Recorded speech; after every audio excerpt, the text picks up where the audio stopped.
Good morning. I'm John Fortier. Welcome to AEI. This is for the beginning of Election Watch in the 2023-2024 cycle. As many of you know, and some of you may have been with us at various times over our history, Election Watch is the longest running election series in Washington, started in 1982. We actually have one of the founders of Election Watch, Carlin Bowman, with us today, so we're happy to have you. I'll introduce the panel. We'll have a little time to make some presentations, some discussion. We'll also want to turn to you in the audience as well. So let me just put some logistics on the table first to give you and the audience watching from afar some opportunity to weigh in. If you are looking to ask a question and you are watching online, you can email natemoore@aei.org, or you can use the hashtag ElectionWatchAEI on X, Twitter, and we will take your questions along with those in the room who will be also looking forward to their questions. So with us today, and some of you who know the lineup think things might look a little different. This is not Chris Stirewalt here. We are happy to have Josh Crosshauer with us, but I'll start with Carlin. Carlin Bowman, many of you know, is a distinguished senior fellow emeritus, and that word makes me a bit sad. That doesn't mean she's fully retired. That's why she's with us. But she, of course, has run Election Watch for many years, an expert on public opinion, really has probably the most encyclopedic knowledge, the ability to get into questions in a way and know every question and every variation on types of questions on public opinion that we've seen. And she's going to talk today about the race a year out, the presidential race, some of the polling, some of the history of primaries. Kyle Kondik is managing editor of Sabato's Crystal Ball, a newsletter on campaigns and elections. He's also the author of The Long Red Thread, A History of Republican Power in the House, and an epilogue coming out soon, The Very Twisted Thread. I'm kidding about that. That's a book on the Republican power in the House, but also, and this I will note, a very good book, one which might not have had the best timing, but a very good book on Ohio politics called The Bellwether, written at a time when Ohio really was a bellwether, and maybe now a little bit more to one side, but also has a very interesting election next week. So I recommend that to you as well. It became obsolete pretty quickly. Yeah. But the history is what it is. Yeah. And then, again, Chris Stirewalt, the new format of AEI is that Chris and I are the co-moderators. Chris had a family emergency, and I think things are going to be okay, but he was not able to come. And at the very last minute, we were very happy to have Josh Crosshauer with us, who is the managing editor of Jewish Insider. He's also the Sunday editor of Axios' Sneak Peek. He's on Fox. He was at National Journal, was at Politico, and in all these places was really one of our best commentators on American politics. We also will note Carlin and I once had an event not too long ago, a few years ago, where we also had a last-minute guest, and Josh came through as well. So not only is he knowledgeable, but generous with his time, and really happy to have him there, and maybe might not make the same jokes as Chris would, but we'll appreciate his analysis. West Virginia expertise. Yeah, exactly. So we're hoping that again, Kyle's going to talk about the elections coming up next week, and looking ahead a little at the governors, and Josh, we're going to ask him to focus on the governors. We'll have some time to talk about the presidential race as well. So I'm going to start with Carlin with 5 to 7 minutes or so on the presidential race with a historical look at it. Thank you very much, John. We're about 75 days out from the Iowa caucuses, when about 175,000 to 200,000 in a state of about 3.2 million will turn out at many caucus sites that dot the landscape. But we're a year out from the presidential election. We have a new Iowa poll this week, one that shows Donald Trump with a commanding lead, 43%, as most of you have probably seen, to 16% for DeSantis and Haley. The poll had a number of interesting facets to it. For example, if you look at the second choices of, let's say, Haley and DeSantis supporters, Trump could get a lot of ground if one of those two drops out overall. Still, Trump is below 50% in the poll, and 37% of his supporters say that they could change their minds. To give you a few historical parallels about elections, I noticed that Nate Gonzalez at Roll Call this week reminded us that in the 7 cycles without an incumbent, and since the Iowa GOP caucuses started in 1976, Republican caucus voters have chosen the GOP nominee twice, George W. and Bob Dole. For Republicans, New Hampshire voters have a better track record of predicting the winner than Iowa voters. For Democrats, it's the other way around. It's fairly common for the eventual nominee to lose one of the first 2 contests, yet go on to be the nominee. 3 winners of both Iowa and New Hampshire, Carter in 1980, George Herbert Walker Bush in 1992, and Kerry in 2004, lost the general election. In broader terms, and this is something that I learned from 538 late in the summer, only 4 of 124 candidates who've run for president since 1972 have had a lead as large as Trump's is in his party right now. Ted Kennedy, Al Gore, Hillary Clinton, and Bob Dole. And of course, 3 of those 4 won the nomination. Iowa held its first Democratic caucuses in 1972 and its first Republican caucuses in 1976. And I want to talk a little bit about how the Iowa caucuses have evolved over time. Last night, the Democratic Party announced that in the Iowa Democratic caucuses this year, they will only vote on party issues overall, and we won't know on the Democratic side who won the Iowa caucuses until March. It's a mail-in ballot this time. Last night, I talked to a neighbor and actually an AEI colleague, someone I met here in the 1970s, who was a longtime reporter for National Journal, and that was Jim Barnes. And we took a trip down memory lane for the Iowa caucuses, and that's what I'd like to do this morning. In 1976, Jimmy Carter was an asterisk in the polls, but he pioneered what we know of as retail politics in Iowa, starting his early campaign in early 1975. Iowa gave him an all-important momentum, putting him on the cover of Time magazine, and of course the rest is history. That year on the GOP side, Gerald Ford narrowly beat an out-of-work California governor named Ronald Reagan. Moving quickly on to 1980, George Herbert Walker Bush followed Carter's retail politics playbook, and it probably helped him to become Reagan's VP. Reagan led the GOP field in all 14 national polls from December of 1978 to February of 1980. In 1984, the Iowa caucuses really came into their own. They became center stage, and reporters flocked to the state. Minnesota Senator Walter Mondale was leading in all of the national polls, and he won the Iowa caucuses. But Senator Gary Hart was a weak second in the contest, and he did better than expected. And that energized his supporters in New Hampshire, and he won that primary. In 1988, the meaning of the Iowa caucuses was changing, and a candidate like Gary Hart no longer needed to win Iowa just to finish in the top 3. Suddenly, there were 3 tickets out of Iowa. Scandal politics reared its head that year. Gary Hart's affair, Joe Biden's plagiarism of Labor leader Neil Kinnock's speeches, and also his personal exaggerations about his own biography. And both of them were out.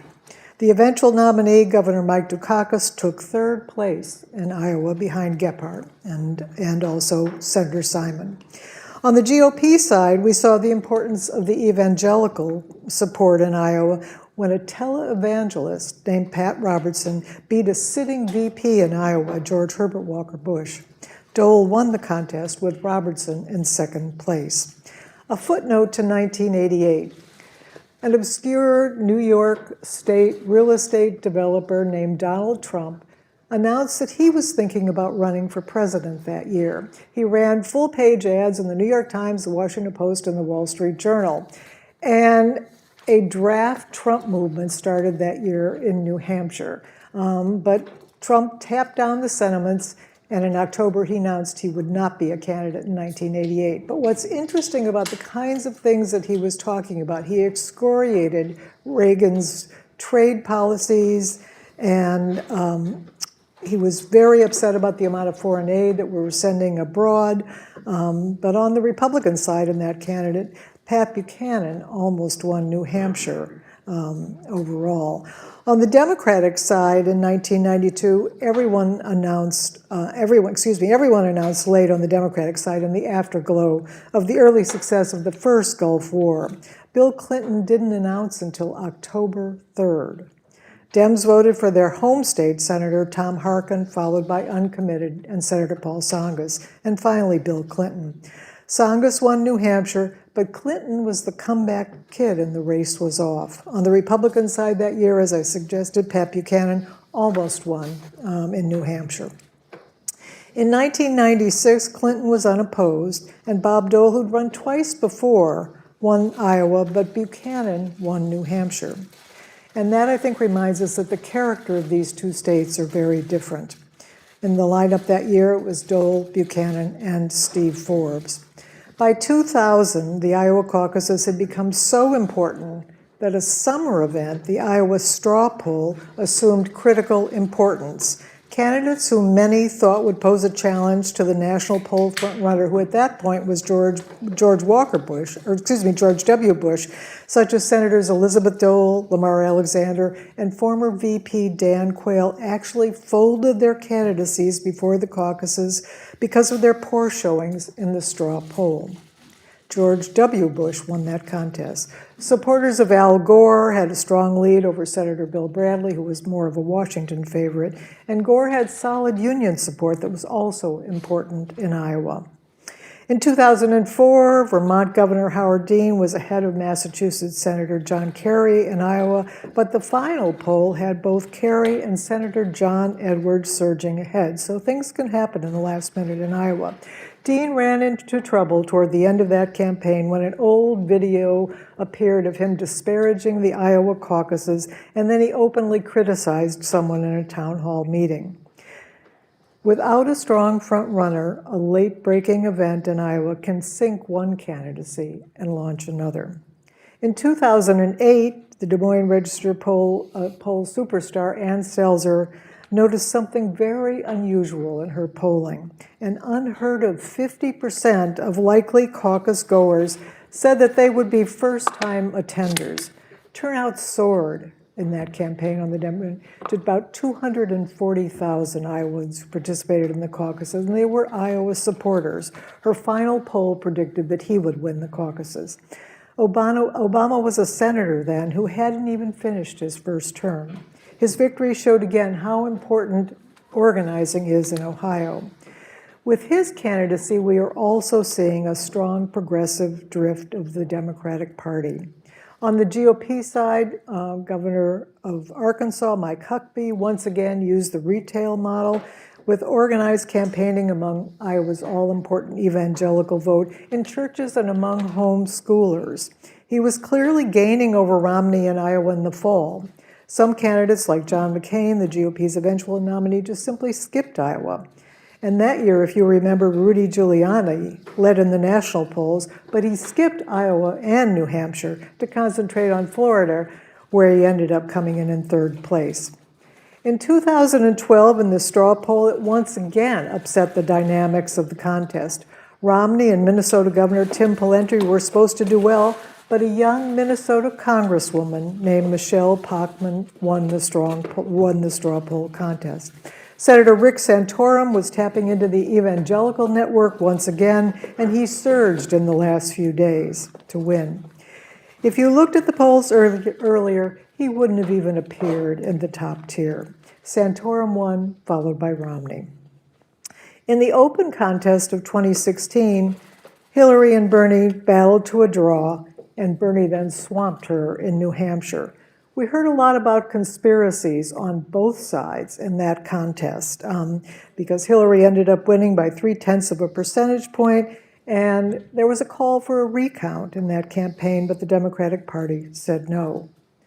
On the GOP side, there were more than a dozen candidates, and Ted Cruz again tapped into the evangelical vote in Iowa, winning the contest, followed by Trump, Rubio, neurosurgeon Ben Carson.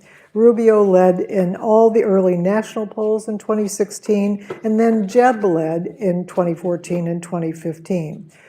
Trump claimed that the caucuses were rigged, again, indicating things that were to come. In 2020, Iowa had really collapsed. Pete Buttigieg's surprise win would have catapulted him to the cover of Time magazine, as it did Jimmy Carter in 1976, but he wasn't able to capitalize on it. Iowans over and over again have shown that they're willing to take a chance on perceived long-shot candidates. Carter in 76, Bush in 1980, Obama in 2008. Having elevated Carter and Bush in those early years, Iowans became the kingmakers. But as this was happening in both Iowa and New Hampshire, the other 48 states became more critical. National party leaders wanted the Iowa caucuses to become more like a primary, and the new system broke down completely, and Democrats have moved on. So what about 2024? Trump's position is strong, but Iowa voters have thrown a curveball, as we've seen on many other occasions. As our colleague Michael Barone wrote in his column this week, the history of the caucuses and primary voting is full of examples of voters changing their minds in very short periods of time. To be continued. Thank you, Carla. Let me, could I follow up with just a couple of quick things? You helpfully indicated, I mean, I think a lot of us look at Trump's poll numbers and think, boy, he looks almost like an incumbent. He was a former president. His numbers aren't so different than Joe Biden's on the other side. But you mentioned some other very strong candidates, George W. Bush and Gore Clinton, Hillary Clinton, that is, and Kennedy. But what would you say about the Iowa, who are front leaders in the polls, are still not really well known by the public? Whereas this group, you could argue, they all have something, from Hillary Clinton to Donald Trump. Is he more like them? Is he more like a typical nominee? Is he more like an incumbent? What's he like? And then my second question is about Iowa, and that is just the type of people who surprised in Iowa. I guess I would say Jimmy Carter lived there, if you want to spend a lot of time and just basically put all your eggs in one basket. Or on the Republican side, we've certainly seen that evangelical candidates who are maybe not represented in the field can surprise. Does that say anything for what we might look for if there were some sort of surprise in Iowa? Well, I think the Iowa poll provides a good indication right now of where Iowans are about this contest, and it seems that Donald Trump is just extraordinarily strong. And I think all you need to do is to look at the national polls, to look at Trump's strengths, where in virtually every national poll he's neck and neck with Joe Biden. So this is somebody who is extremely well known, his positions are well known, and he has a lot of support, and the support is very intense. Kyle, we're talking about election in a year, a general election. We're talking about primaries that start 2.5 weeks, but we have some elections next week. So if you would like to start with them, we'd love to hear the span of the governors and also the referenda and the legislative races that are out there. Yeah, sure. Thanks for having me here today. So if you're interested in kind of a deep dive on this stuff in our Crystal Ball newsletter this morning, centerforpolitics.org/Crystal Ball. We did sort of a long preview of the things that we're really watching in next week's elections. And so I'll go through those races quickly, and of course, happy to take questions about it if you've got any sort of deeper questions about it. So, two governor's races. There was a third governor's race in Louisiana, and there's usually a runoff in that election, but the Republican Jeff Landry actually won it outright, and so that was a flip. That was a Democratic-controlled governorship, flipped to Jeff Landry and the Republicans. So the national breakdown of governors now, once Landry takes office, is 27 Republicans and 23 Democrats.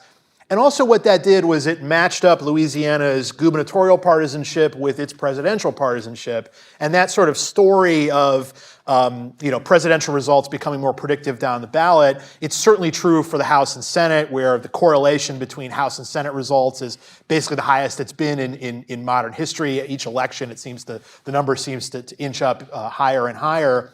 The governors are a little bit less connected to presidential partisanship, but you now have one fewer state where the party of the governor does not match up with the usual presidential winner. And one of the themes potentially of this year's governor's races and next year's is that number could decrease even more. Specifically in 2024, New Hampshire is an open seat that currently has a Republican governor that is probably going to vote Democratic for president. That's a possible Democratic flip that would reduce the number of those crossover governorships. And then North Carolina, Donald Trump's most narrow win in 2020, outgoing Democratic Governor Roy Cooper. That's another kind of toss-up race that Republicans hypothetically could flip. Those are kind of the two governor's races that I think are most worth watching next year. Of course, most of the governors are elected in the midterm year, including almost all of the big state governors. The only exceptions really are North Carolina. I guess depending on your definition of a big state, Washington State is another one that has its governor's races in the presidential year, but that's about it in terms of the major states. But as of now, there's only a handful of governors whose party label doesn't match up with the federal partisanship of their states. Another one of those states is Kentucky, which is on the ballot next week. Andy Beshear, Democrat there. His father served 2 terms as governor, and while the Democratic Party, just like in so many other parts of the South, used to be a lot stronger in those states than it is now, Beshear has kind of defied that partisan gravity. He defeated a very unpopular, kind of acerbic person who rubbed a lot of people the wrong way, Republican Matt Bevin, who was the governor of Kentucky from the one in 2015 and then lost very narrowly to Andy Beshear in 2019. Beshear's approval is very good. Part of, I think, what's actually maybe helpful to Beshear in Kentucky is that the governorship, at least from a legislative standpoint in Kentucky, is very weak. Vetoes can be overridden by the state legislature by just a simple majority, which is not the case in many states. And of course, the legislature is overwhelmingly Republican these days. So Beshear, I think, could sort of focus on kind of the sort of nonpartisan or unifying aspects of being a governor, things like disaster relief and other things that he's gotten high marks for, as opposed to having to wade into all the time sort of more partisan issues because he doesn't have a whole lot of power to influence what the legislature actually does. My sort of working assumption for the whole cycle basically has been that Beshear was favored, but even though polls have shown him maybe doing a little bit better than this, I'm thinking, a win of under 5 points. I think Kentucky has just become so Republican that it's pretty hard for a Democrat to break out of that. The other state is Mississippi, where you've got Tate Reeves, the Republican incumbent. And Reeves, on his face is sort of in a weaker position than Beshear is, at least on paper. His approval rating is not that good. There have been some scandals in Mississippi, some other things going on. He has a pretty strong Democratic opponent in Brandon Presley, who's a very distant relative of Elvis Presley. But Presley serves on the elected Public Service Commission in Mississippi and is running as a kind of moderate to conservative Democrat. He's certainly conservative on social issues.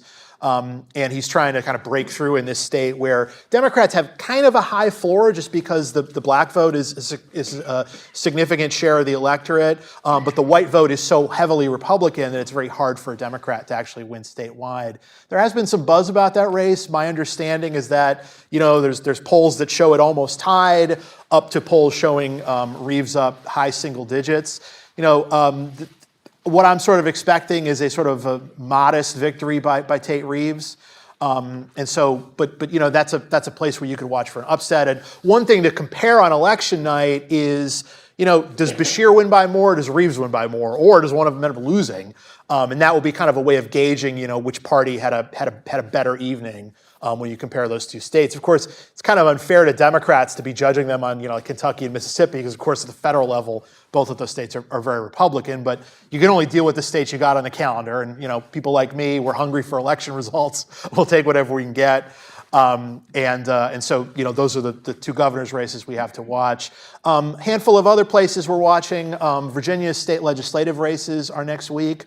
I think Virginia always gets a lot of attention. First of all, Virginia has so many elections. There, every year there's something significant on the ballot. The governor's race is in 2021. House of Delegates is up in that year too. That'll be up again in 2025. Obviously, in even-numbered years, you've got midterms and presidentials, and then the entire state legislature 100 seats in the state House and 40 seats in the state Senate are up here in 2023. I also think Virginia just gets a lot of attention because so much, it's just right across the river from the DC press corps. A lot of the people who are like political operatives live in Virginia, and so if Oregon, for instance, held their elections in odd-numbered years, I don't think they'd get quite the attention that Virginia does. I think there's an East Coast bias in sports, and there's an East Coast bias in political journalism, I think too. But as a longtime employee of the University of Virginia, it does give me something to talk about in these odd-numbered years. The way the legislature is breaking, both chambers are highly competitive. The Democrats have a small edge in the state Senate. Republicans have a small edge in the state House of Delegates. The Senate is likelier to go Democratic, I think, than the House is. And I'd also say, generally speaking, I'd be more surprised by a Republican sweep than a Democratic sweep, just based on the way the race has sort of developed. But I do think both chambers are competitive. One little advantage the Republicans have is that they control the lieutenant governorship in Virginia, and so they only need to get to 20-20 tie, and they'd have a tiebreaker in the Senate, whereas Democrats need to get to 21. There's actually no tiebreaker in the House of Delegates, which is 100 seats, so it could actually be 50-50. And so there have to be this sort of power sharing agreement. Virginia actually went through that in the late 90s as Virginia, like so many other states, was moving away from being kind of like a one-party dominated conservative democratic state to being a more competitive two-party state. And again, I'm not going to go into the details of the districts and whatnot, but maybe you've seen, if you turn on broadcast TV here in Washington, you've probably seen a ton of ads for some of these races out in Northern Virginia or even some other places. But again, I think it's certainly possible you could just have the same result, that Democrats win the Senate but Republicans hold the House. But again, I think that Governor Glenn Youngkin, of course, the one-term Republican governor, he cannot run for re-election to a second straight term. He's put a lot into these races, and there's been some thought that he wanted to kind of parachute into the presidential race at the last minute.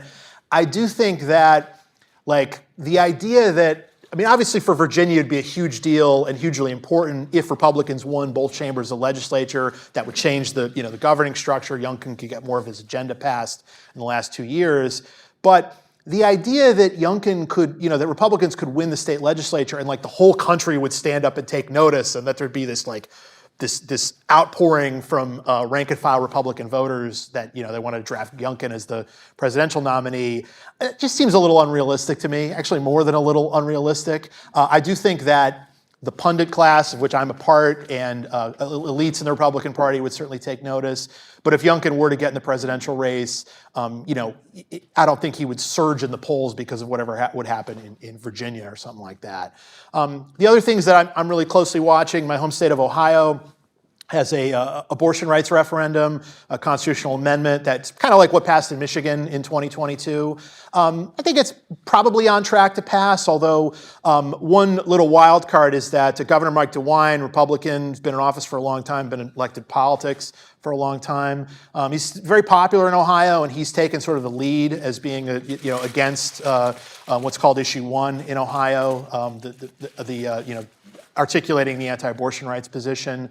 And also there can be kind of like what you call a status quo bias in these ballot issues, meaning that often you'd rather have the no position than the yes position. Now for something like, I think that maybe applies more to issues that are kind of confusing, as ballot issues sometimes are. And it's like, oh, I don't understand this, I'm just going to vote no. Well, abortion rights is something that people pretty much understand, and they have pretty strongly held views on it, yay or nay.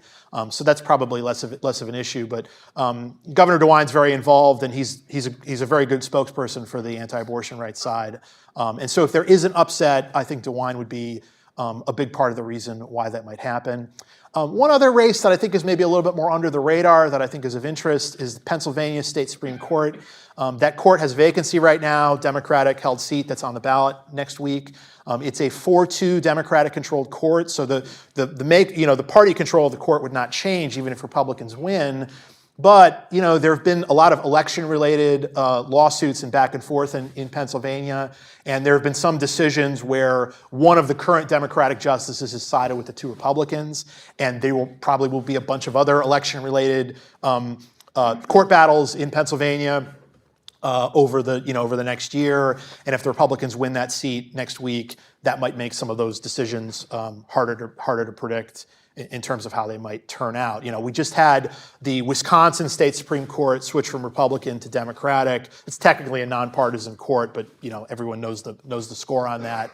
But Pennsylvania is is an actual partisan ballot, and so that's a race to watch too. And then the party control of that court will be more up for grabs in 2025. So that's just also something to keep in mind for the 2025 calendar, which again will be another odd-numbered year where, just like 2023, there's not a ton on the ballot, but there are some things of interest. Final point: I would not take any real predictive value from the elections that happened this year. Different levels of turnout, particularly in Ohio. It's a ballot issue. It's not a partisan race. Democrats can do better in those ballot issues than they've done recently in Ohio in actual partisan contests. And we all know in a presidential race that the turnout is just going to be bigger and different. So even if Republicans sweep Virginia, I think Virginia is still a Democratic-leaning state in a presidential and Senate context for 2024. Quick comment and a question for you on. I thought you did a very good leg on all the races, but the Mississippi race in particular. And I think back to the Adlai Stevenson III, who was the son of Adlai Stevenson II, had been the governor and presidential nominee. Adlai Stevenson I, who'd been his great-grandfather, the vice president. And Adlai Stevenson III asked someone when he was young in politics, well, what's your best piece of advice for me in politics? And they said, don't change your name. And so, Brandon Presley, don't change your name. If you're Presley in Mississippi, that's not a bad thing to be. Question is, though, and I think you hinted at it at the end of your talk, but this is an off-year election. But these elections do tend to have something of the character of a midterm election or something of a reaction against the president. At least, back in the day, we used to see Republicans winning not only Virginia but sometimes in New Jersey in a Democratic presidency, and of course you see the Kentucky and Louisiana races actually going the other way during Republican presidencies. So, but we saw the last election being actually Republicans winning the popular vote, but doing less well than they might have, and certainly in key places, Democrats having the ability to turn out and to really focus on important races. So just in terms of the general mood of this election, is it like a typical midterm? Is it like this, or is it too hard to tell just because we have so few races? So it doesn't, we did go through this in 2021, and one of the little historical tidbits about the Virginia, New Jersey gubernatorial races is that, sometimes they end up predicting the next midterm, but sometimes they don't, which means they overall don't have all that much predictive value. But certainly if we were, the day after 2021, or the November election in 2021, what happened that night looked consistent with what we'd expect to be a Republican wave across the board in 2022, because New Jersey and Virginia, both Democratic-leaning states. The Republicans in New Jersey came relatively close to winning the governorship, which was a race that wasn't really much on the radar. And of course, Republicans won all three statewide elections in Virginia, and they flipped the House of Delegates. But it didn't end up being predictive, really, of the more muddy 2022 midterm that we saw. Now, of course, that was before the Dobbs decision, and abortion rights has played very prominently in the Virginia races. It's played prominently in Kentucky, too, even though that's a socially pretty conservative state. But Andy Beshear's actually been able to be on the offense on that issue because Daniel Cameron, the Republican candidate, has been very conservative on the abortion question. I think what might tell us something about maybe the overall state of play is to what extent do we see upsets? And what would I call an upset? Well, the Democrats winning in Mississippi would be an upset. I think the Republicans winning in Kentucky at this point would be an upset. Republicans winning both chambers in Virginia, I think would be an upset. I'm probably less surprised if the Democrats won both chambers. But that, of course, would be a point in their favor. If the abortion rights issue lost in Ohio, that would be a pretty significant upset. Do some of those things happen, and do they all go one direction or the other?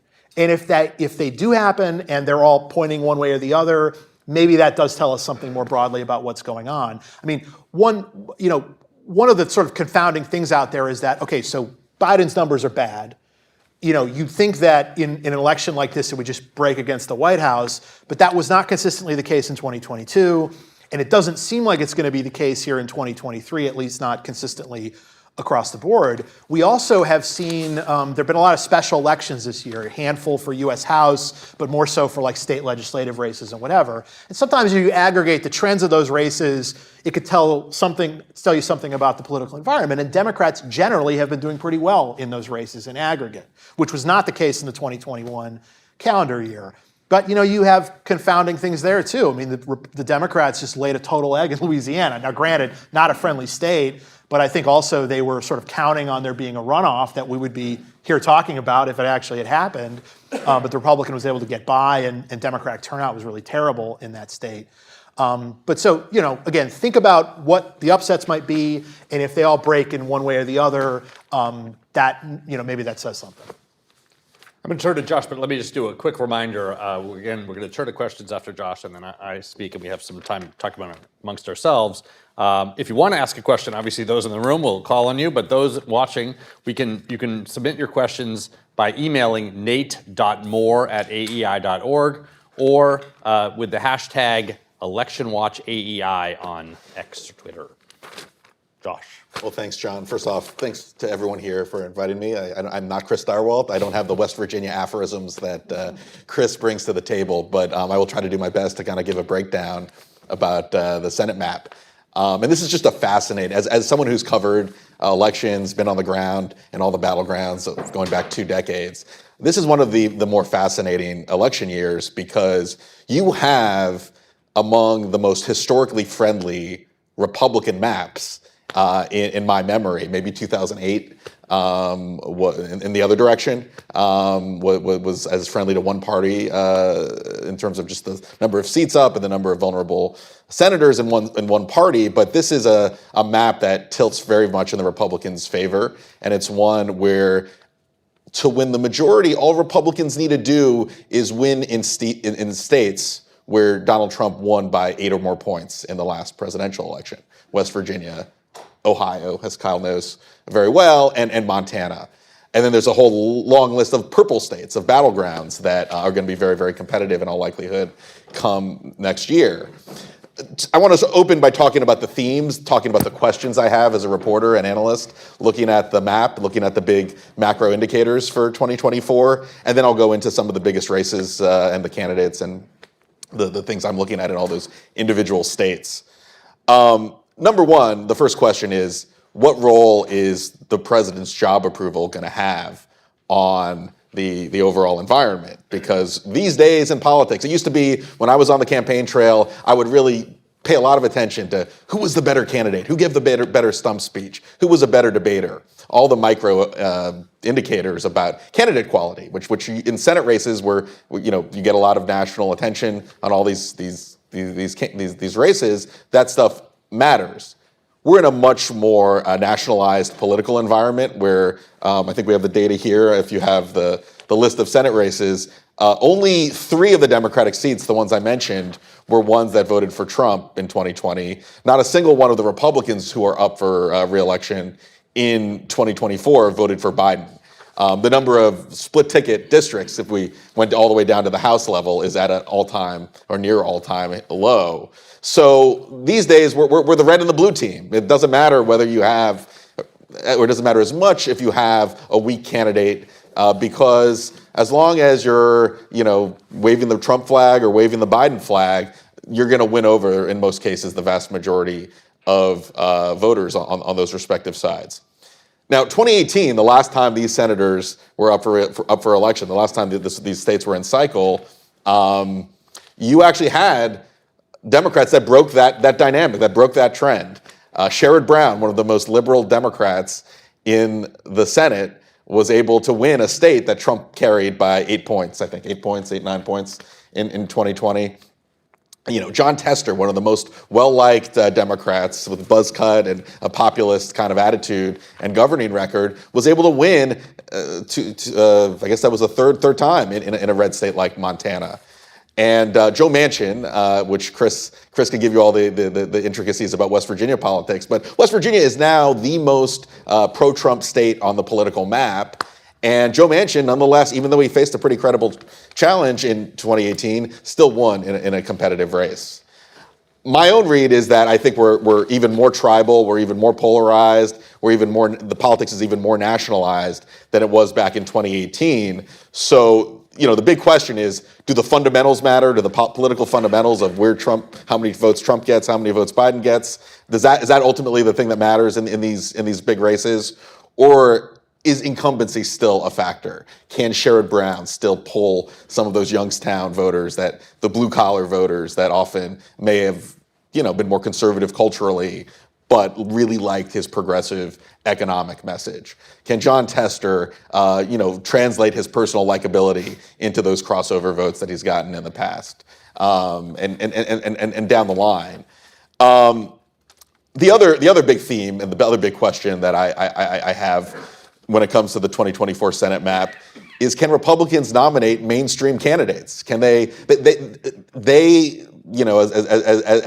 the cliche goes, they missed an opportunity to miss an opportunity in the 2022 midterms, where because of Trump's endorsements, where the grassroots energy that pushed the party well to the right, well to the extremes in many of these purple states, they squandered a number of opportunities in battleground states to win favorable favorable matchups.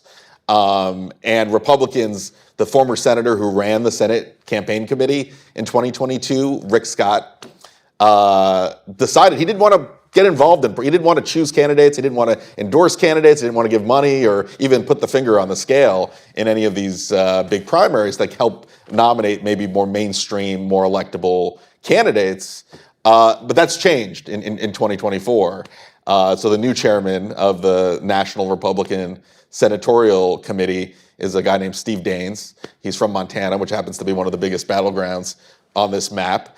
And he has, whether he's endorsed or not, he has been intimately involved in identifying, recruiting, and funding and supporting the strongest candidates in many of these biggest battleground races where there's an open seat or where there's a challenger against a Democratic senator. So the verdict is out whether that will make a difference, whether that will help Republicans win, especially more of these purple states, the battleground states that are on the next tier of really winnable contests.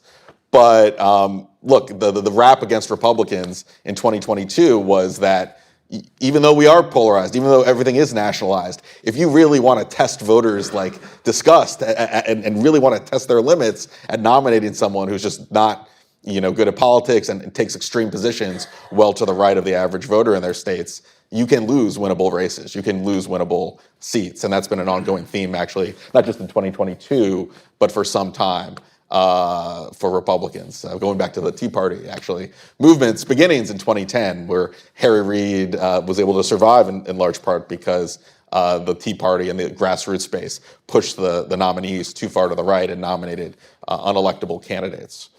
So quickly, I'm going to go down sort of the races. I know you have a lot of questions, so I'd be glad to talk about any individual race in more detail.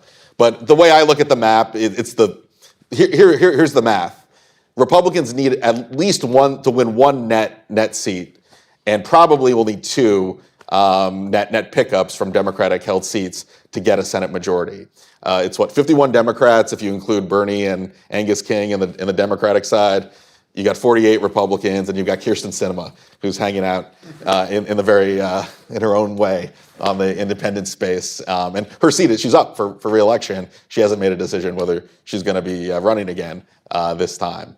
But look, again, all you need, if you're Mitch McConnell, all you need is to win the 3 Senate seats and not lose any of the seats that Republicans are playing defense on. And by the way, there really aren't. I mean, Ted Cruz maybe has a challenge against Colin Allred in Texas. Rick Scott is up. Florida's become more of a Republican-leaning state these days. So if you actually talk to most Republicans, they're keeping an eye on those 2 races. But they actually think they're playing 100% offense, or at least like 95% offense.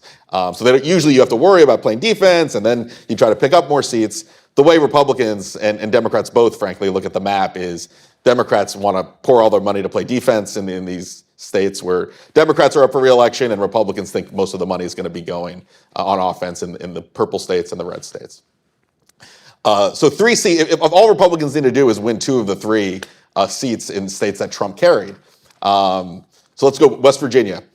Joe Manchin is one of the most resilient, most talented, most moderate politicians in the Senate. And it looked like he actually had a pretty credible chance to get reelected for a while. And he made, I think, a very big mistake in, I guess, in the second year of Biden's administration to ultimately support what was called the Inflation Reduction Act, which was sort of a green jobs bill, sort of a compromise legislation for social spending, for green energy. He was resisting a lot of the other proposals coming out of the White House. He was looking like the guy who was blocking the Biden agenda, standing for the filibuster. But then he sort of, in a moment where he thought he could kind of be the deal maker, he kind of caved. And he ended up supporting a compromise bit of legislation. It was a partisan vote. And if you look at all the polling in West Virginia, Joe Manchin went from looking like he had a fighting chance to win, and his numbers took a big tumble ever since then. Governor Jim Justice, who is a former Democrat governor who became a Republican during the Trump administration and is a very popular figure in West Virginia, decided to get into the race. He is facing a primary against a more right-wing challenger, Alex Mooney, but he's looking like the heavy favorite to win that nomination. And polls show Jim Justice already leading Senator Manchin by anywhere between like 5-10 points.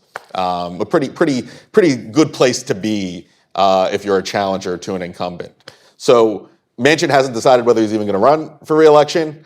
Democrats will privately tell you if he retires, if he runs for president, if he goes through no labels, that seat is gone. That's one seat right there for the Republicans. We'll see what he does. I think he's very seriously entertaining perhaps a third-party bid. He's keeping his options open. But that is a very, very winnable seat because you have a strong Republican challenger who's looking in pretty healthy shape for the primary. Trump endorsed Jim Justice also in that primary. And Manchin, that one vote that kind of tied him to Biden is just a hard sell when your state is so conservative these days, so pro-Trump. So that's West Virginia. Montana is probably the best bellwether on the map.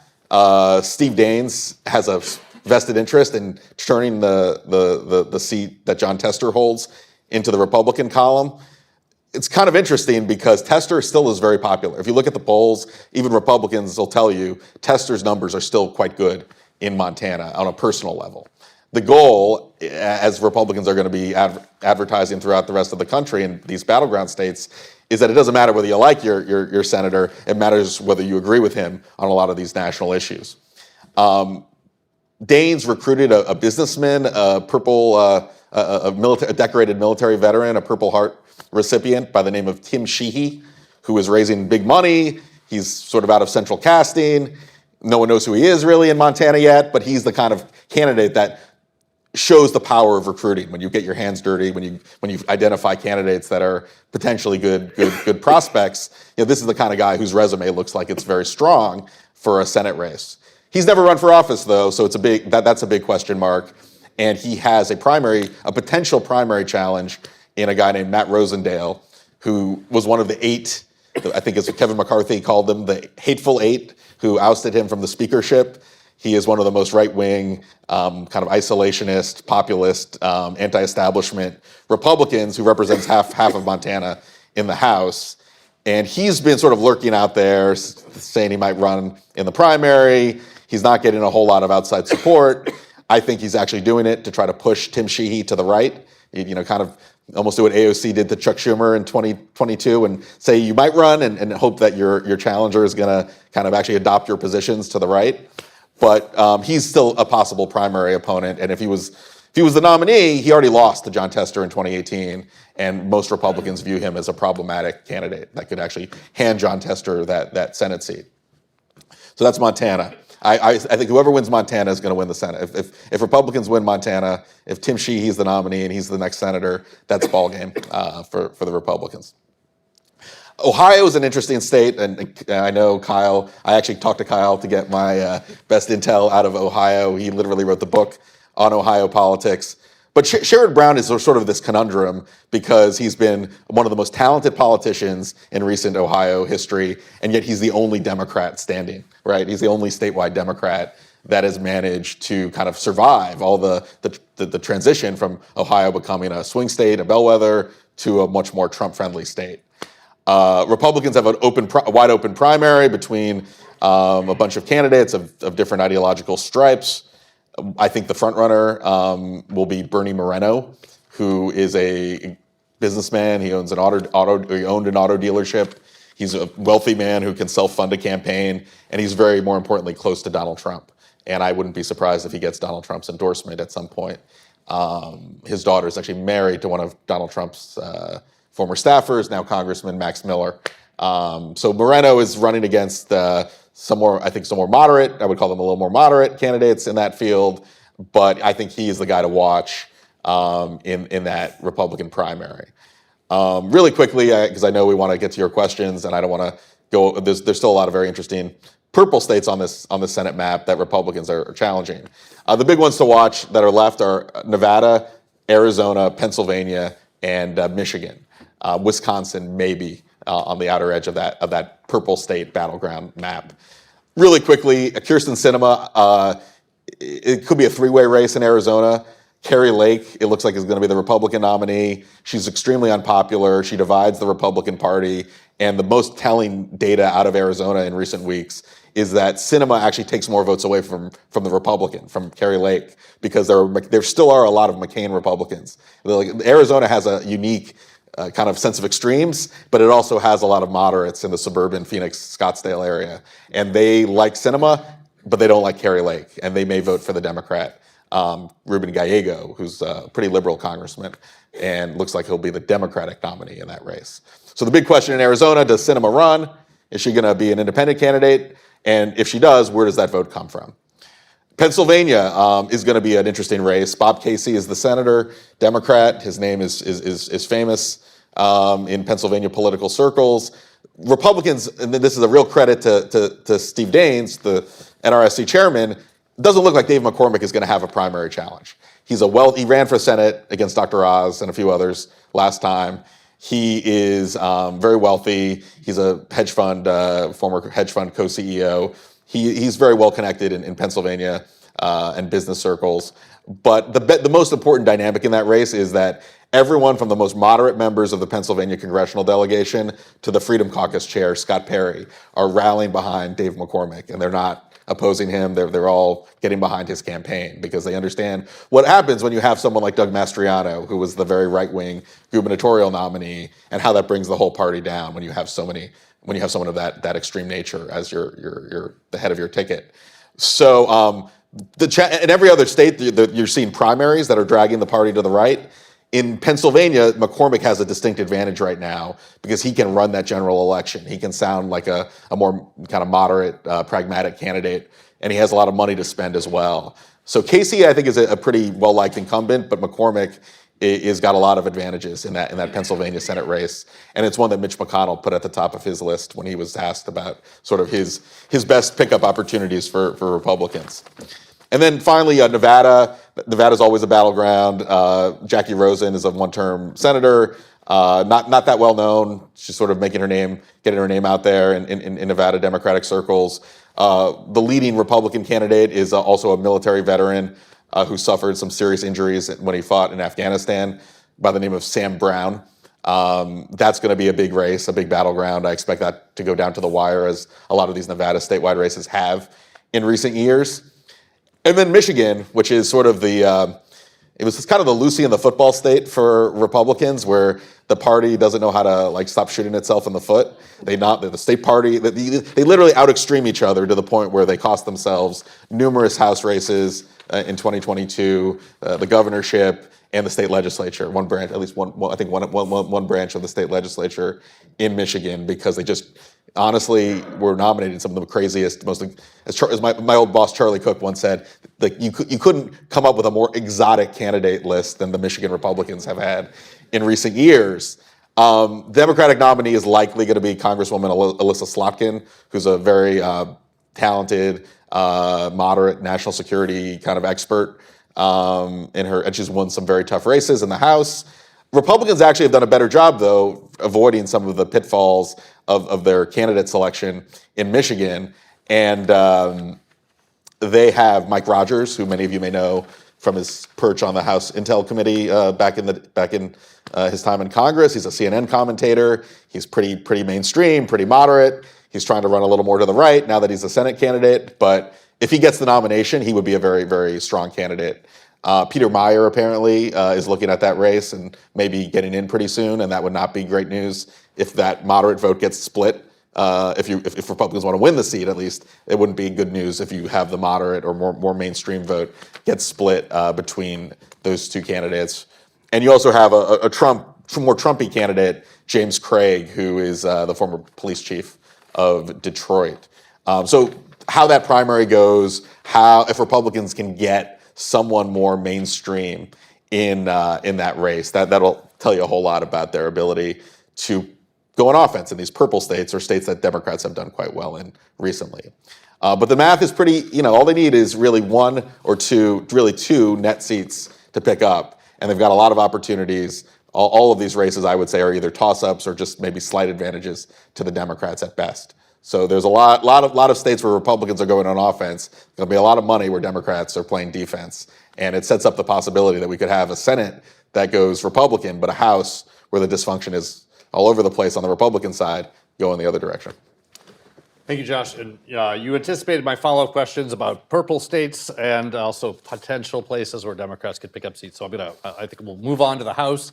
And I will talk a little bit about the House. We'll talk a little bit about the presidency. We're going to get to your questions soon. So the House, thankfully, unlike the Senate, at this early stage, it is hard to go through race by race. We would be here all afternoon as well. But of course, just generally the polling, even some of the decisions, retirement decisions, which are starting to come out in the last weeks, are still to come. And so just a very big overview of the House. Obviously, the House is very close. A 5-seat swing might mean absolutely nothing in terms of national atmosphere. 5 seats could move in one direction or the other, while something different is happening at the federal level. So it's not a very big hurdle for Democrats to get to that majority, and I think Josh is right that we could have the houses flip in terms of their control. But one thing to note is that there are Democrats. I'm going to talk about the map as it stood in the last election, because we have some changes in the map. But the map as it stood in the last election was one where there were a number of Republicans who were able to win in some Biden seats, and not so many Democrats who were winning in Trump seats. So there are only really 4 Trump seat Democrats, a couple of them in sort of big Trump seats like Mary Peltola and Jared Golden, a couple of other closer ones like Marcy Kaptur and Matt Cartwright. Here I did mention some individual races. I will stop doing that too much. But there are a few. On the Democratic side, there are about 16 Democrats who sit, Republicans who sit in seats that Joe Biden won. If you add in some seats that are close, that Republicans won in a small Trump year and Biden won, Democrats won in a small Biden margin, that number maybe gets up to that there are 25 or so Republican seats which are kind of either leaning Democratic or close. Maybe only 8 seats that are Democratic. That doesn't look so great for Republicans, or at least the balance tips a little bit in the other direction. If you wanted to look at a couple of places, if you were just only able to look at the map on election night in November next year, and you wanted to look at New York and California, well, there you would look to the seats that Republicans are really trying to hold on to, with 6 in New York and potentially 8 in California, which are in this close or leaning Biden category. If you the other factor, so maybe the map as it stood probably has a slight favorite for Democrats to pick up some seats, is that we're having some redistricting, some redistricting. The big one for Republicans has been that they're now redistricting North Carolina. That could net them 3 or maybe a 4th seat possibly, a number of seats moving in their direction. But Democrats have been winning some court cases, and one in particular in Alabama, where they're very likely to have a second seat because there's a second minority seat being created as by actually literally by the court through the map. But there are some other states like Louisiana, potentially Georgia, where there might be another single seat that could come out that would put what would be a safe Republican really to make a safe Democratic seat. So I think overall, look, it's still a close chamber. There aren't so many swing seats. The swing seats favor the Democrats a bit. The redistricting might end up a bit of a wash, these redistrictings, but certainly there's a little bit on both sides. And we'll see where that goes. I'm going to take the second part of my time, and we want to get to your questions, to say a little bit about the presidential race, and then I'm going to have a very quick time for everybody else to say something about the presidential race. I really want to have two themes. One, is there a path to the Republican nomination for anyone other than Donald Trump? And then a second question, and you don't have to address them both, but is there any thoughts about the effect that third parties will have on a fall election, given that we have at least a lot of people talking about it and a lot of potential ballot lines, maybe none of them adding up to a whole lot at the end of the day. I guess that's probably my view, but still a lot of possibility that we're not talking about usually this early. On the path to the Republican nomination, Carlin was very right to point out that this is still early, things could change, but Donald Trump, his numbers look really quite strong. And you could break this down in quite a number of ways, but at least in terms of primary voters, if you want to think about the time where there was a DeSantis boomlet, where Trump was down a bit 6-8 months ago, where if 80% of the Republican Party was sort of pretty open to voting for Trump, maybe close to half of them might have been persuadable to say, well, we want a better Trump. We want someone like Ron DeSantis, who stood up for these kind of issues, that Trump had come out of the 2022 election not looking so good. Maybe he was too old. Maybe it was time for somebody else. Maybe there was too much of a circus. Maybe we just wanted a fresher face, but some of those issues. Ron DeSantis was, I think, is trying to run a campaign that says, look, I can be one of those people, but I'm also probably going to get some of the anti-Trump or never Trump votes in the primary. Obviously, as whether it's the indictments or other things that have changed, where Trump's numbers have gone up significantly, you've seen DeSantis' numbers come down there, but DeSantis is still the candidate, even in these smaller numbers, of at least some of his people are kind of Trump-friendly people. They're the most likely of all the candidates to say their second choice is Donald Trump. So if that path is still there, it's for somehow Ron DeSantis to reestablish that coalition and maybe to just do well in early states. Again, I think it's difficult, but we have seen states where not even winning, sometimes doing quite well. We have a lot of cases where a second place winner, surprising second place person, does better than expectations. Maybe that's enough. I think it's still a very hard road for a DeSantis to do that, but that's one potential path. The other one is, and I think it is harder to see for other candidates. Nikki Haley obviously has got a bit of a boomlet. I think it's sort of a mixed case where she's done well in some places. A very nice Iowa poll came out for her where, very nice in a certain way, in that she's tied with Ron DeSantis, but still quite a distant second place tie behind Donald Trump. But the possibility that maybe she is gaining some momentum. I will say that most of her momentum seems to be in this people who wouldn't vote for Donald Trump in the Republican primary category. And if that is her ceiling, that's not a very good place to be, because that's not a majority and not even a plurality in many of these primaries. So, I lay out those two paths as possibilities. I think they're difficult, but want to quickly go down the line and have any thoughts about the presidential race. Either this path to beating Donald Trump from someone else, or want to say something about the third-party candidates. You want to start, Kyle? Little historical tidbits. Our modern era of presidential nominations goes back to the early 70s, where basically the primaries and caucuses just mattered more in terms of actually selecting the delegates, and it became a more sort of small d democratic process. There's never been an election in that time period where both eventual major party nominees won every single nominating contest. And I think that's in play this time, just because you've got an actual incumbent in Biden who doesn't really have much of a serious challenge. Dean Phillips, a Minnesota Democratic congressman, announced recently, but he's got to start totally from scratch. And then Trump really isn't in this commanding position. Now look, we've seen and we've mentioned that there have been some years where, like a George W. Bush in 2000, looked dominant, but then stubbed his toe in New Hampshire. He ended up losing a handful of other races. That's a heavy ask to say, both candidates are going to win every contest.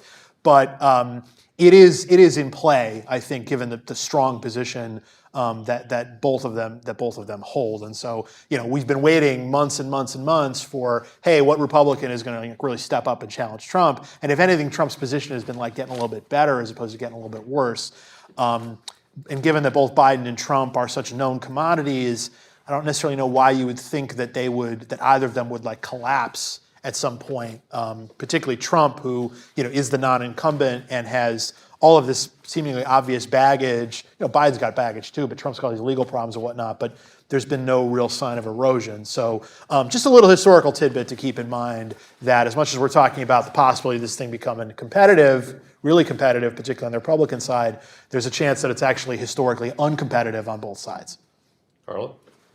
Quickly, I think we're going to need some really big surprises on the Republican side in either Iowa or New Hampshire to shake this race up, at least at this point overall.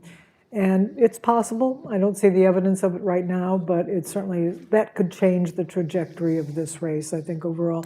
As for a third party, we've had 4 polls in the last 2 weeks which ask third party questions, and they all move in slightly different direction, giving us slightly different pictures of what's going on. It's early at this particular point. Ballot access is really hard.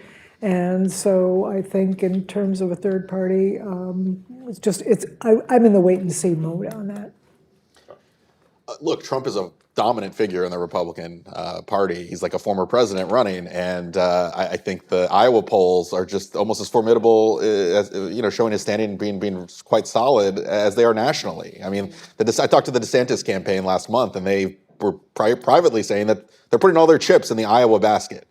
Well, DeSantis is down almost 30 points in Iowa. Trump is a dominant figure. I don't see him losing the nomination or even losing any state unless the legal issues make the issue a logistics issue. In other words, unless it looks like Trump may be ineligible to run or in jail or in house arrest. If there's a legal case that comes down the pike, and I know it's going to take place right before the trial begins, at least at the beginning of Super Tuesday, if there's a point where it looks like Trump might not be eligible to run if he's convicted, or it would create a new dynamic legally into the politics, I think that's the one way where you could see. It does seem actually like DeSantis and even Haley are competing for that second place title in hopes that Trump gets disqualified or in some way, because they're not aggressively going after Trump in the way you might expect Republicans going after a front runner. So no, I think Trump frankly has a better chance of being the nominee than Biden does, where there are legitimate issues about age and health. He's not going to, I don't see him bowing out of the race, but when you're in your 80s, that is a question that is on the minds of many Democrats, and that's why you're seeing Gavin Newsom, meet with, do some presidential-like moves in the recent weeks, and why Dean Phillips even, which he's not going to win, primary, but he certainly could play a similar role to like Gene McCarthy did to LBJ in '68, and playing in New Hampshire and showing some real softness for Biden's support among Democrats. You don't mean Newsom's basketball moves, do you? No. I did see. Was it the foul? Yeah, he was a little. Okay, we're going to your questions again. If you're in the audience watching from afar, nate.moore@aei.org or hashtag Election Watch AEI. I'm going to go right here in the middle. If you could please just identify yourself, and as they always say, if you could make it a question, that'd be great. Thing. My name is Michael Bahrain. I'm a local election analyst here in DC. So thinking back to the 2022 midterms, I think part of the reason why so many people expected Republicans would do quite well was because kind of traditional historical barometers like the president's approval rating, which was pretty bad, the state of the economy. However, as both Kyle and Josh have mentioned or alluded to, we're living in highly polarized times right now. States and districts are increasingly matching their presidential vote to their down ballot votes. So with the caveat that there's a lot that can obviously happen between now and next year at this time, and that things like candidate quality on the Republican side will matter, incumbency might still matter. How much do each of you think that the down ballot Democrats might be able to outpace Biden while sharing the ticket with him? I guess I'll take the first part or the question. I think that we are looking at the prospect, if it's a Trump-Biden campaign, between two very unpopular candidates running against each other. One who is the incumbent and one who is the former president, whose deep disapproval is quite high, historically. So, look, I think you can't, in some of the races in the House where, as John was alluding to, New York and California, where you have districts that Biden carried by a healthy margin and where you had the Republicans win in many of those cases by very narrow margins, I think there is a lot of opportunity for those pickups. And there are also a lot of similar suburban seats that Republicans have historically, where you have certain Republicans, I should say, that have run a little bit ahead of the national ticket, like Brian Fitzpatrick in suburban Philadelphia, for one, Don Bacon in suburban Omaha. Them having to vote for Jim Jordan, them having to kind of take the harder line when it came to, we'll see what Mike Johnson does as Speaker, but that was a tough vote for them, and it sort of undermined a little bit of their independent brand. So I do think that you could see the traditional ability for some Republicans to run a few points ahead of the party, at least on the GOP side. I think that may be diminished in 2024. I want to give Michael, the questioner, a shout out. He is very good at this stuff, and he writes some for the Liberal Patriot, which is a great newsletter that Rui Chisera here at AEI also contributes to. So good to see you, Michael. One, just to piggyback off Josh's point, one thing I'm thinking about is, like, at various points in 2016 and 2020, it was like, oh my God, Trump is such a disaster that not only is he going to lose, but he's going to drag down all these Republican candidates with him. And actually, Republicans did pretty well in the House in both 2016 and 2020. They held on to their majority easily in 2016. And while they didn't win the majority in 2020, they cut pretty deeply into some of the Democratic gains from 2018. And I almost wonder if in some ways these, California Republicans and New York Republicans in Biden won seats, as much as they probably don't like Trump and are worried about running with Trump, that maybe Trump is actually a useful foil for them, in that it's like they give voters a way to sort of like, oh, well, I don't have to vote for Trump, but I can vote for this person who is basically not as crazy as Trump is. Democrats used to benefit from that dynamic, generations ago when they were the dominant party in Congress, but Republicans often won the presidential race. And so, it seems crazy to suggest the possibility that, like, Trump might actually be better for, like, a Mike Lawler in New York or something than a different Republican candidate. But, like, maybe that's actually not that bad of a thing. And as for, like, the economy and, like, these other metrics, I feel like this stuff just doesn't quite matter as much as it used to, because our elections are so based on kind of like cultural positioning and the branding of the parties and almost like the tone of the parties, as opposed to just like voting based on what the markets are. Because again, you looked at some of that stuff for 2022, and it would have told a more pro-Republican story than what we saw. Key thing to watch too is, like, in 2022, so there's, gradations of approval. So it's like, do you strongly approve of Biden? Do you somewhat approve of Biden? Do you somewhat disapprove? Do you strongly disapprove? Obviously, the strong disapprovers vote overwhelmingly Republican, but somewhat disapprovers actually, if you look at the exit polls, it was like 50-50 or maybe even voted Democratic. And, obviously, Biden, I don't think is going to have 50% approval when we get to Election Day, but those soft disapprovers, can he bring enough of those people in the fold to win again? We may be just in an era like, I don't know, we're becoming like France or something, where like the president is always going to have a negative approval rating, or often going to have a negative approval rating or something. And so it may not be quite as predictive as it used to be. But let me, your question reminds me that I need to plug a few things, look into the future. First of all, if you remember, of course, Election Watch is a series. We don't always start this early. We get going in the presidential election year, certainly in January. And our next Election Watch is going to be January 17th. That is just after the Iowa caucuses, before the New Hampshire primary. But then there are two, I would call them Election Watch adjacent book events here coming up at AEI in the next week, and then the week after that, the one with Rui Teixeira and his new book coming up here at AEI on November 9th in the evening.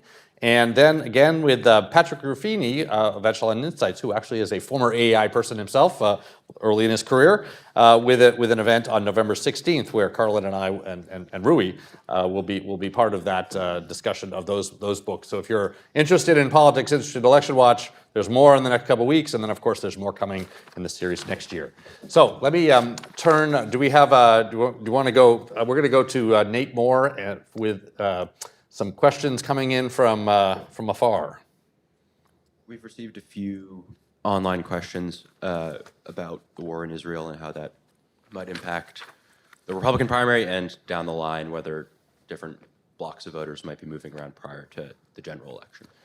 Okay, the war in Israel, and I throw it out here generally. I'm just going to say one very quick thing myself, and that is, look, there's a way in which I think you see Mitt Romney and Nikki Haley seeming to be able to burnish some strengths, come to this, to speak well on this, and Donald Trump, being somewhat quiet and not out there, and yet it doesn't seem to have made any difference in the primary polls. Again, we're not voting, we're not right up on an election, but I will say that one interesting fact is if you looked at the performance, you might have thought, well, maybe there'll be a little bit of a shakeup, a little bit of movement in the Republican race. I'm not sure I see that because of the Israel issue, but we can turn to the panel. Do you want to start, Carlin, and maybe Josh? I always watch party loyalty incredibly closely throughout a campaign, and Biden, and at least at this point, Trump have the loyalty of most of the people in their party. But if Biden's rating among Democrats begins to dip, I think that could be significant. They're seeing tentative evidence of that right now, post the war start. But that's something I think to watch very closely going forward. Yeah, really quickly, I was actually reading Roy Teixeira's post today at the Liberal Patriot, where he kind of frames the foreign policy debate in the context of the Democratic Party and his concerns that there is a faction, a very loud but minority faction within the Democratic Party that is pressuring the party, that is pushing the party well outside the mainstream on whether it's Israel or whether it's on a lot of other issues that are in that basket of sort of the far left, the progressive activist class. And I think that's the biggest political takeaway from what's been going on in the last few weeks in the Middle East, which is that you have a very, very vocal but very small faction of the party that gets outsized media attention and outside social media conversations that is forcing Biden to respond, forcing a lot of we've been actually asking a lot of rank and file Democratic lawmakers where they stand on these issues, and they're like the Republicans talking about Trump's tweets. They haven't heard what Rashida Tlaib said, or they hadn't heard what AOC said, or they don't want to comment on it, even though they don't agree with what they're saying. And that's the risk for, I think, the Democratic Party writ large, in that if you're Alyssa Slotkin, how are you going to talk about these issues in a state that has a lot of Jewish and a lot of Arab American voters? It's a very difficult challenge. We'll go here, and then we'll wait for the microphone. Thank you. Larry Checco, retired, former communication specialist. Would like to introduce three more names into this discussion. Robert F. Kennedy, Cornel West, and you already mentioned him, Josh, is Joe Manchin. And what impact do those three potentially have on the presidential race? Great. So, I'll start to say a few things. I'm generally someone who is not think that third parties are going to get a lot of the vote, and even the recent years where we think of the third parties as being perhaps significant. If you think about 2016, that set of candidates, still the whole vote added up to maybe a little less than 8% of the popular vote. Of course, last election below 4%. You could go back to the Perot years, but really most of our third party candidates fizzle out. They become significant only if it's very, very close. And I'll add that there's some interesting. Carlin referred to ballot access questions. I think maybe for some particular reasons, but RFK Jr. And Cornel West arguably could have run on, maybe on a Libertarian ticket and on a Green Party ticket where there actually would be some ballot access already there and might have been in the place. It's not impossible to get the ballot access, as you see in the No Labels Act, but it takes a sustained effort and it takes time, and it's not clear to me that either RFK or Cornel West, who have some interesting characteristics, are really going to do the work to get on the ballot in these places. So I guess I count me skeptical that even when I see RFK sort of doing reasonably well, almost above 10% in some polls that people poll with this as a third-party candidate. Even if there is some interest, that is very early interest, which tends to drop very well, and he may not be on the ballot other places. In a close race, everything can matter. Yes, yes. You would think that there are a lot of the components in place where you might expect a higher than normal third-party vote in that, if it is Biden versus Trump, both of them are like 40% or lower in terms of approval/favorability, both over 50 in terms of disapproval, unfavorability. So that's a big block of voters who have negative views of both candidates, which was pretty similar to what we had in 2016. You do have this sort of eclectic mix of candidates, and we're still figuring out exactly who they're going to be and where they're on the ballot. But, also RFK Jr., understatement here, but not my cup of tea, but we're in a very low trust time. People hate big institutions, they hate Congress, don't like the president, they don't like the Supreme Court, they don't like the media, they don't like this, this, that, and the other thing. And Kennedy is about as good of a fit for those kinds of people as you could think of, because he's, Mr. Conspiracy. He advances, again, in my estimation, basically ludicrous arguments about lots of things, but they're ludicrous arguments that have an audience. And just to go back, my thinking about Ohio, he was one of the people saying the election was stolen in Ohio in 2004, and he wrote this big Rolling Stone article about it. And you go point by point through the arguments, and they're all nonsense. But it's the sort of stuff that's convincing to a certain kind of person. And I would say, culturally, based on the lack of trust in all these institutions I'm talking about, and also just the internet and the ease with which you can be directed to, let's say, alternative arguments or alternative facts. I guess that's a term that's out there now too. There's probably more of an audience for it. And he's getting there was I think Quinnipiac had him over 20%. Now again, I don't believe he would get that amount, and he may not be able to achieve any votes because he won't be able to get on the ballot in certain places where ballot access might be harder. But it does demonstrate, I think, that the people are so disgusted by their choices that their vote is parked in those columns. And as an analyst, this was one of the many reasons why 2016 was challenging for people like me, was that you had a block of an overstated amount of the vote parked in Gary Johnson's column and Jill Stein's column, and you have to try to figure out where that vote will go, whether those people will stay home, because they're probably not going to perform at what they poll. That's the usual trend with third-party candidates. But that doesn't help you in August when they're actually polling where they're polling, and you're trying to divine what's going on there. Now, I'll say that, when Ross Perot ran in 92 and 96 to a lesser extent, but Clinton probably still would have won a head-to-head race. That's what I think most of the analysis suggests. 2016 is sort of a more interesting question. I actually kind of think Trump still would have won, but it's pretty much debatable. So I wouldn't necessarily assume that this roster of third-party candidates is going to necessarily hurt one person at the expense of the other. I think Democrats tend to fear the third-party vote more, particularly if No Labels gets in, because the No Labels candidate could be essentially like a more centrist Democrat or centrist Republican who probably be like a decent fit for some of those lapsed Republican voters in suburban Philly or suburban Detroit or Phoenix or what have you. But there's been some evidence that Kennedy's presence actually maybe hurts Trump a little bit more. So it's just this confusing variable. But it sort of makes sense that there'd be people who'd be expressing an interest in third party because they just don't like their choices if it is Biden versus Trump. So Nate Moore, going back to our remote questions? Yes.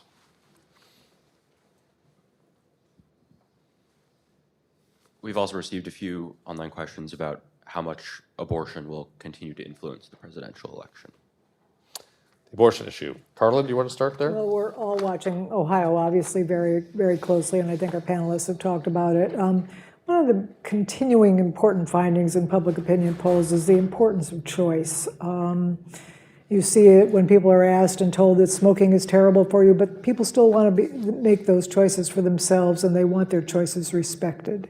You see it on COVID vaccines, when people said that people ought to be able to make their own choices about whether or not to get the jab. And I think you also see that very powerfully on the abortion issue, that People want individual choices respected. I do think Ohio is probably closer than one of the major polls suggested, having it at about 58-40.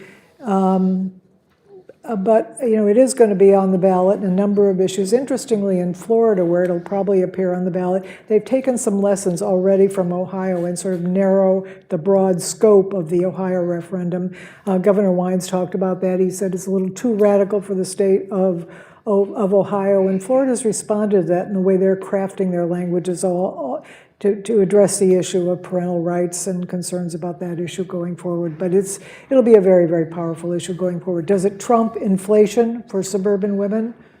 Good question. I'm not so sure, but I think it probably does in a few states. So let me ask all of you with a follow-up on that. We obviously saw this issue in special elections and in the midterm election make some difference. One argument you could make is that Democrats are probably in a little bit different position in these special elections and midterm elections, partly because of the change in the electorate. They have more educated voters who show up. And at least the 2022 election, some of these places they did very well. Some of it was abortion, some of it was Trump, some of it was other kind of upscale issues. But an ability to really turn out those some younger but certainly more educated voters. Does that make as much a difference in a presidential election? Might we make the argument that a presidential election, big turnout election, where the issue may matter some in some states, but might be less targeted or less well on the Democratic side, just because their turnout advantages were stronger in a way in a lower turnout election? So that's a really, Carla, do you want to? You go ahead. That's a really important point in that the coalitions themselves of the both parties are changing in their socioeconomic profiles to the point where lower turnout, as a native Virginian, I used to always wonder how there were so many very conservative elected officials in blue counties, even as late as like 27. Like there was a Prince William County supervisor who was very anti-immigration, very right-wing. And it's because in these low turnout off-year elections, it was the college-educated Republicans who would show up, and the low turnout voters were the Democrats. But since the Trump era, since the socioeconomic profiles of the parties have shifted pretty significantly to the point where you have a lot of Trump voters who only show up when Trump's on the ballot in a presidential election year, and a lot of more Democratic voters are much more eager to show up for dog catcher for every local election. The school board fight. They are much more active in the lower turnout special elections. So I don't put much stock into the predictability or the predictiveness of these off-year elections into what it's going to say for 2024. But I do think, as an issue, abortion is a losing issue for Republicans. I think it's also beyond abortion. Just by the nature of humans, people don't like to shift the status quo. Like if people want to keep they're generally, most Americans will take the status quo, no matter where they stand on a given issue. So when you're in Kansas and you're like, we're going to put a constitutional amendment that's going to change the abortion laws in the state, or really move them to the right, there's just an instinctive nature not to upset the apple cart. I think a test of that point is in Ohio, but it's also in Virginia, where Glenn Youngkin is campaigning and has a lot on the line to try to win the state Senate and hold the state House. And I know Kyle went over that pretty extensively. One of the interesting nuggets in those races are, for the most part, almost every Republican is running on a 15-week abortion ban in the state of Virginia, which polls very well. If you actually look at every poll, if you ask people, do you support an abortion ban at 15 weeks, it has majority support, even in a state like Virginia. That said, I am very skeptical that is a winning issue for Republicans, because the current state law is 24 weeks, 24-week regulation in Virginia. And my own analysis is that I think that's going to, even if, abstractly, 15 weeks sounds good to a majority of voters, the notion that you're changing the law, you're making it more restrictive in a state that leans Democratic. I think that if Republicans end up having a bad night at the state legislative level, it is going to be because they embraced essentially a 15-week abortion ban in a state that I don't think wants to change that dramatically from that 24-week regulation. Kyle, What the Democrats focus on are basically two words: new and ban. To Josh's point, it's like maybe if we were starting from scratch on the abortion question, and maybe 15 weeks would be acceptable to people, but again, because the change to the status quo is such that it probably performs worse than maybe it polls.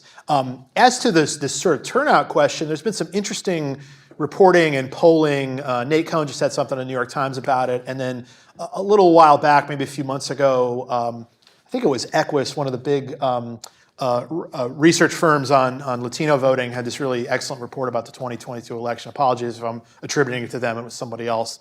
But they suggested that the 2022 non-voters who might show up in the 2024 electorate are actually kind of more Republican-leaning and maybe more open to voting Trump, and that's true for non-voting white voters in the Midwest, for instance, in 2024. And it's an interesting sort of conundrum because you can look at different indicators that come to these different conclusions, but based on polling and voter file stuff and other things, the profile of the 2022 electorate seemed like relatively Republican-leaning on paper. It was just like a persuasion problem for Republicans in some of these key states.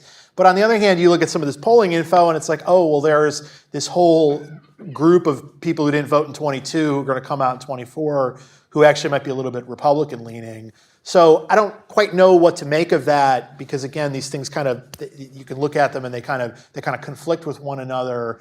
But it is possible that this sort of long-standing belief that actually isn't even, if you really dig into it, it's actually not even that true. But the way the parties operate is that, and this you could argue this goes back to the Jacksonian era, that Democrats were the ones who felt like they were benefiting from new immigration back then, and the Jacksonian party or whatever, and the Republicans were the waspy restrictionist party, and it's just interesting those same kind of arguments happen now, but the way the parties operate is that the Democrats want more turnout and the Republicans generally don't, and that's how they approach early voting and these other things, at least in sort of how the parties talk about these things. And it's actually possible that they're wrong about that, that they're not acting in their self-interest when they think that way. There's this new kind of automatic registration or easier registration in Pennsylvania process that Governor Josh Shapiro is pushing, a Democrat, and there's some belief that might actually hurt his party. And I think what some Democrats would say is, hey, from a ideological standpoint or from a beliefs of our party, we just want more people to participate, which I frankly think is an admirable goal, although it cuts different ways. But it might actually help Republicans, even though Republicans are the ones who oppose it. So I'm going to remind you, you're all here a year before the election, so you're interested in elections. So next November 9th, next week, we'll have an event on Rui Teixeira's book. The week after that, on November 16th, on Patrick Ruffini's book. And then we want you back here for Election Watch next year to begin the election year on January 17th, just after the Iowa primary, Iowa caucus. So thank you again for joining us. Thank you to the panel, and we will see you next year.